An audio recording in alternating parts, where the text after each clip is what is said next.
Welcome to Authors in Conversation. And today I'm blessed to be talking to Julie Fisher, who has written 3 books. I know she's in a very important compilation book that I'd love you to talk about as well, Julie. But what I will do is leave you to lead me now and just tell us about your mission. And of course, how did you get into writing books?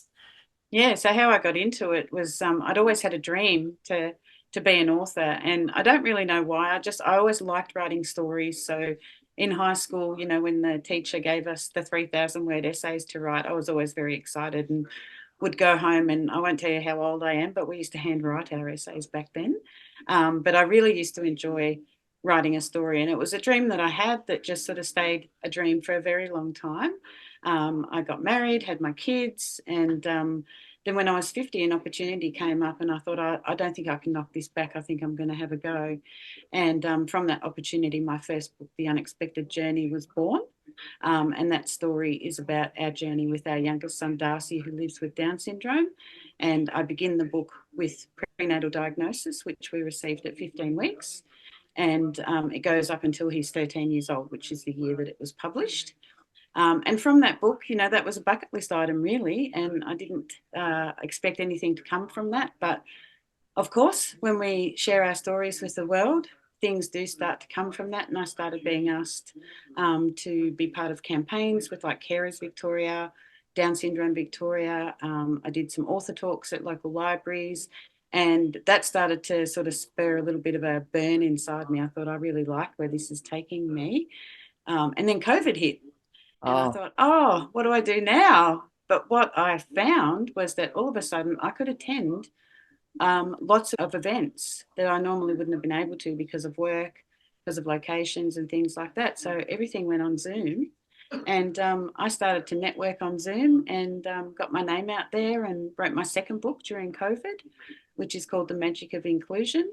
And that's really where things started to pick up for me in what I'm doing now, which is raising awareness for people with disability and creating positive change in the world so that they can access the community without worrying about judgment.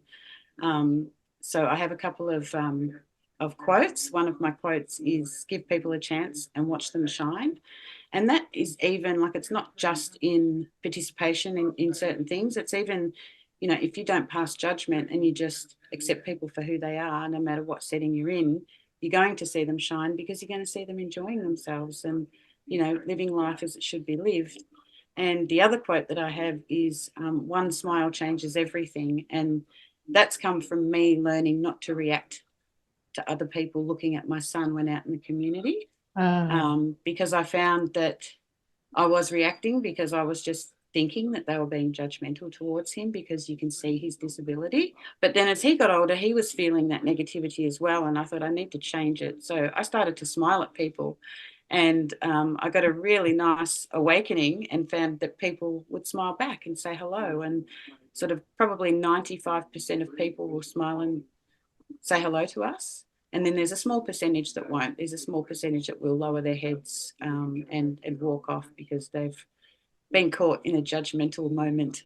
What a beautifully simple strategy that makes a real difference. Yeah, it really does. And it allows my son to not feel that negativity. Absolutely. Yeah, because he Mm. doesn't judge others like that at all either. He just Mm. wants to, enjoy life and he accepts everybody for who they are. It doesn't matter what you look like or if you're able bodied or not. If he likes you, he accepts you for exactly who you are. And I think we should be a bit like that. And we can take a leaf out of his book. Yep. Now, how old's Darcy now then?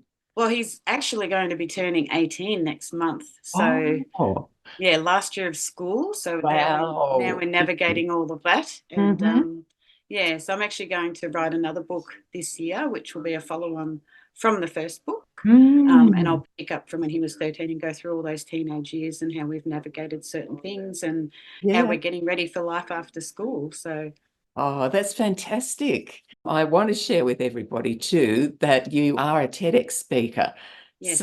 how did that come about, Julie? So that sort of came about during COVID as well. I'd seen another author friend who I know, she launched a TED talk, and I asked her how she did that because I'd had a dream of doing one of those once I'd written my books. And so I engaged the help that she engaged, and he helped me get my speech all together. And then I found a place to film it because back then there wasn't any live TEDx Mm. talks. So I filmed it at RPPFM, Mornington Peninsula Radio, Oh. in their studio. And I actually had a young man with a disability film it for me because my talk is about inclusion and acceptance. And I thought, how wonderful to have this young man film my talk for me. So once it went live, I was able to share with the world that he did that. And, you know, they can see that people with disability can do anything they want as well. And, you know, definitely don't want to put my son forward for anything he doesn't want to do, or Exactly. anything that might limit him. But the things that he does want to do, I'm definitely going to put supports in place so that he can do them. And, you know, if he needs to learn how, then Mm. that will happen as well. Just like all of us, you know, like when we start a new job, we have to learn the ropes. And, you know, he's no different. And how have things changed with attitudes, with services, with you name it, in that 18 years? Yeah, so I guess out in the community, you know, it has got better. I think the world is becoming more and more accepting. And I think social media actually plays a big hand in that because we Mm. get to learn about lots of different people and lots of different things that they do, lots of different disabilities, and we are becoming more accepting. But, you know, there is still judgment that happens out there. There's still stigmas. There's still a lot of wrong information that gets out there. And that's sort of what I like to do. I like to sort of straighten that up and just share our story, you know, and people really love that. And then as far as supports and things like that, that's definitely gotten better because of the NDIS. Mm. You know, Darcy has regular therapy. He has support workers that he can access the community with because he's 17 years old and he doesn't want to always be with his mum, Ah, you know, yes. or dad. He Mm. wants to be able to go out with friends just like his brothers have as they've Mm. grown up. And that can happen now, which is awesome. And I find with Darcy, when he's out with friends, he's more likely to try something new than when he's with me because he'll see his Ah. friends do it. And he's actually conquered some fears being out with his peers, like escalators and hand dryers and things like that. He sees them do it, so he then, you know, gets confident as he's got older, and he'll have a go. So that's been good.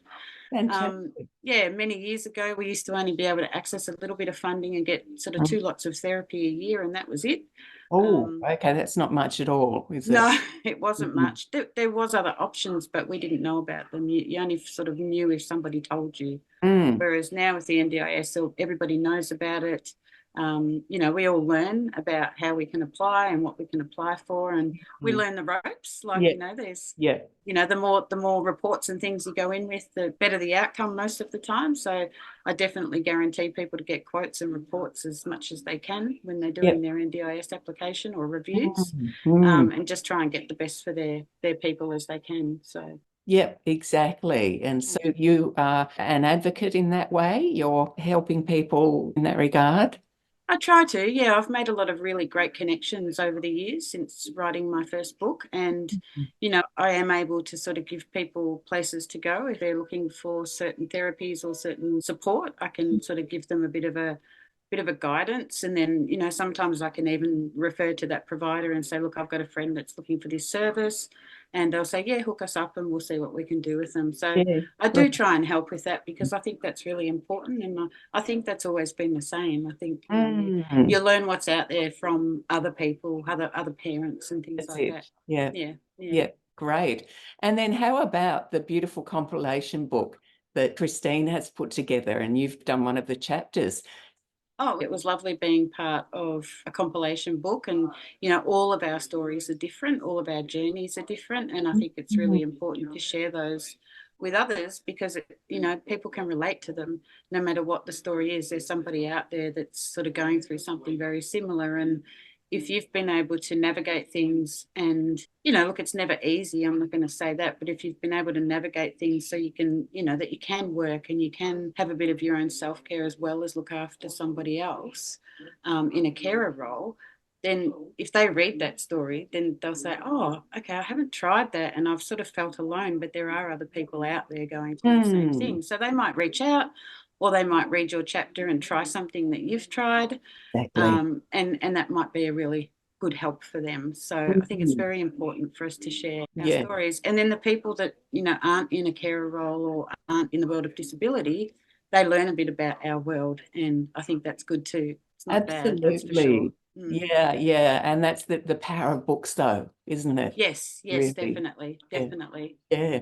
But also very powerful is speaking on a stage Mm-hmm. and impacting people that way. So you were mentioning that that's your sort of 2024 is to do more of that. Yes, definitely. So that's where my life went last year. I started finding myself on more stages, bringing on board more change makers to make positive change in the world for people like Darcy. Mm. And it's not asking for anything too difficult, it's just asking for people to be kind so that he can live life as it should be lived, without worrying about judgment from others. Because judgment from others can create a lot of mental health issues. It can stop people from going out of their homes and accessing the community. And it Mm. shouldn't be like that, because these guys should be able to do whatever they want to do, just like we do. And it's what is the community missing out on when Mhm. those guys aren't doing what they're able to do as well. There's the two sides of that coin, and it's Yeah. not spoken about in that way, but it's very, very obvious that these are people with a lot to give. I always have people tap me on the shoulder at the end of a theatre show or a concert and say, "Oh my goodness, we have enjoyed watching him enjoy it so much. And we wish that we could enjoy it that much, but we worry about what other people think." Yes. You know? Oh, wow. Yeah. Isn't perspective an important thing? And I love that he feels confident to do that too. Mm. Yeah. And if you were able to change one thing, what would that be? As I said before, I just want people to be kind, and maybe if they don't know what to do, they don't have to be friends with us. Like, they don't have to come home and have a Mm. cup of coffee. They just have to be kind so that we are comfortable in our environment no matter where we are. And if they're unsure what to do, just put the shoe on the other foot and just imagine how it might feel if you're out with your child and all of a sudden you've got people staring and pointing and making comments and you feel like you shouldn't be there anymore. It's just not right. Mm. So, put the shoe on the other foot and just give us a smile. Like, that's all it takes. Or just, yeah, it's so simple. One of the loveliest things that I've heard from you is the thing about the smile and also that little four-letter word, kind. Yeah, We don't hear it anywhere near enough, but it's a very, very powerful thing. it is, and it's very easy to do. It's very easy. Absolutely. Yeah, yeah, Cost you nothing. that's right. Everybody got 100%. that. Yeah, Oh, Julie, what a role model you are for people generally. So not only for people who are grappling in the early days of feeling that they were a bit lost because they thought parenthood looked one way, but here it is a different way. But yeah. however, look at you and where it's taken you. Your face lit up when you talked about the difference that you've been able to make. And that thing about the smile. Now, that obviously just intuitively, you just knew what to do. And, we'd like to think that's common. It's really not. No, So, it's not. And when you find somebody, I don't really know what to do about points and negative comments towards others, which does still happen. But yeah. I try and sort of not ignore it completely. Like, I try and ignore it so that Darcy doesn't feel it, but I definitely Mm. shoot them a look that they know that I've heard what they've said or I've seen what they've done. And And what I love when I share our journey is when I share some of our stories, yeah. and I see people going, "Oh yeah," and when I share the strategies, and I ask them at the end of my speech, "Are you a change maker?" And by the end of my speeches, they're all like, "Yes, You've we converted are." them. Yeah. Oh, Julie, fantastic. I Yes. love that. It's And beautiful. what's your favorite piece of feedback that you've had from any one of your books? Oh, well, it's really touching, this one. So I remember being told, if you can change one person's life with your book, is it worth it? And I always thought, well, yes, of course it is. But I didn't really understand the true impact of that until I experienced it. So I was at an expo last year. It happened last year. And a lady came up, running up to me saying, "Oh my God, you're Julie Fisher. I've read your book. Oh my God, I can't believe you're here. I'm so pleased because I want to thank you."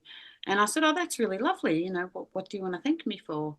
And she said, "Well, this is my daughter, and she had a beautiful little girl with Down syndrome in her arms. Mm. And she said we got a prenatal diagnosis and we were going to go down the road of termination. And somebody gave me your book, and I read your book, Oh, and it changed our mind. So I want to thank you for saving my daughter's life. oh, And it Julie. was, yeah, and I held it together.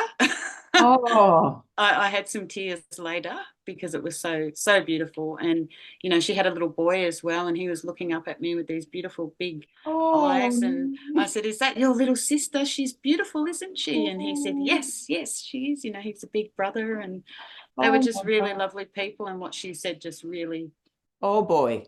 Every time you had the writer's block now, you yeah, can think back on it and you go, oh, this bloody book, why did I even start it? And oh God, if only you knew, hey? yeah. Oh, it was incredible. And I thought to myself, if that's the last piece of feedback I get about that book, that's fine. That's just Oh boy, how you beautiful is that? that is absolutely, Yeah. God, what a testament. Actually the power of us as human beings, though.